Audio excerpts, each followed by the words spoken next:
2026 সালে বিধানসভা নির্বাচনের পারদ চড়তেই ফের রাজ্য রাজনীতিতে বড়সড় চাঞ্চল্য। এবার পাণ্ডবেশ্বর বিধানসভার অন্তর্গত অজয়ঘাট থেকে গোপন সূত্রে খবর পেয়ে পাণ্ডবেশ্বর থানার পুলিশ হাতে নাতে গ্রেপ্তার করল বিতর্কিত তৃণমূল যুবনেতা শেখ আলাউদ্দিনকে। পুলিশ সূত্রে জানা গেছে, বীরভূম থেকে বীরভূমের সীমান্ত পেরিয়ে আসার পথে ওঁত পেতে বসে থাকা পুলিশের জালে ধরা পড়ে সে।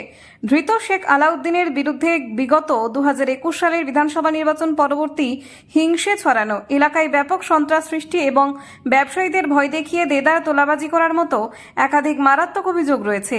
এইখানেই শেষ নয়, আসন্ন 2026 সালের বিধানসভা নির্বাচনের ঠিক আগে বিরোধী দল তথা বিজেপি কর্মীদের প্রকাশ্য জনসভায় এবং এলাকায় গিয়ে হুমকি দেওয়ার অভিযোগ রয়েছে এই যুবনেতার বিরুদ্ধে।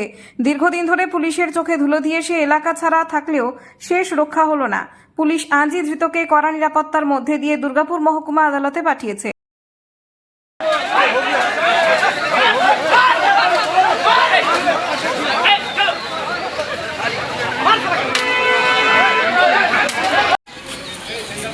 দাদা, আপনাকে গ্রেপ্তার কেন করা হলো? দাদা, আপনার বিরুদ্ধে একাধিক অভিযোগ রয়েছে, সন্ত্রাস চালানোর অভিযোগ।